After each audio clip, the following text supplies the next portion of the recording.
দীর্ঘ প্রায় 4 বছর অতিক্রান্ত হতে চলেও জেআরবিটি গ্রুপ ডি পরীক্ষার ফলাফল এখন পর্যন্ত ঘোষণা করা হয়নি। এতে করে ক্রমশ হতাশা বাড়ছে পরীক্ষার্থী, বেকার যুবক যুবতীদের মধ্যে। দ্রুত পরীক্ষা ফলাফল ঘোষণা করে মেধার ভিত্তিতে নিয়োগ প্রক্রিয়া সম্পূর্ণ করার দাবিতে বারবার পরীক্ষার্থীরা রাস্তায় নামলেও কোনো সুফল নেই।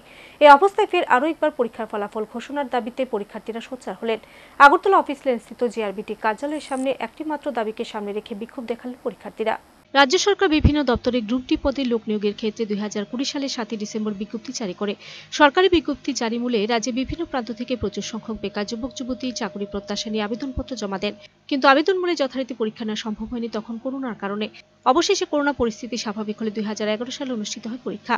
হাজার হাজার বেকার যুবক যুবতী পরীক্ষায় বসেন, কিন্তু অবাক করার বিষয় হলো দীর্ঘ প্রায় 4 বছর অতিক্রান্ত হতে চলেও এখন পর্যন্ত কোনো এক রহস্যজনক কারণে জেআরবিটি গ্রুপ ডি পরীক্ষা ফলাফল ঘোষণা করা হয়নি।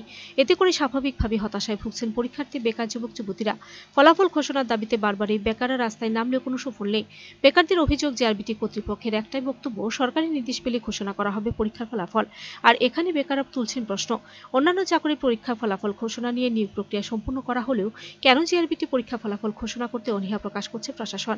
এমনই প্রশ্ন তুলে অবিলম্বে ফলাফল ঘোষণা করে নিয়োগ প্রক্রিয়া সম্পূর্ণ করার দাবিতে আবারও রাস্তায় নামলেন পরীক্ষার্থীরা। মঙ্গলবার এমনটি দেখা গেল আগরতলা অফিস লেন স্থিত শিক্ষা ভবন জেআরবিটি কার্যালয় চত্বরে। দাবি আদায়ের লক্ষ্যে এদিন পরীক্ষার্থী, বেকার যুবক যুবতীরা হাতে প্লেকার্ড নিয়ে বিক্ষোভে সামিল হন। তাদের একটাই বক্তব্য এবং দাবি, অবিলম্বে পরীক্ষা ফলাফল ঘোষণা করুক প্রশাসন। তবে এদিনের এই বিক্ষোভ কর্মসূচি থেকে বেকাররা বার্তা দিলেন, অবিলম্বে প্রশাসন পরীক্ষা ফলাফল ঘোষণা না করলে প্রয়োজনে আগামী দিন বৃহত্তর আন্দোলন করে তোলার। প্রথমত এখানে এসেছি জেআরবিটি আমাদের 2020-এর 3 ডিসেম্বর আমরা নোটিফিকেশান জানিয়েছি।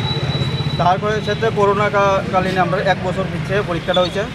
তো আজকে 2024-এর 20 অগাস্ট, মানে সবচেয়ে বড় একটা সংখ্যা, বেকার সংখ্যা, এখানে 2,500 পোস্টের সংখ্যা।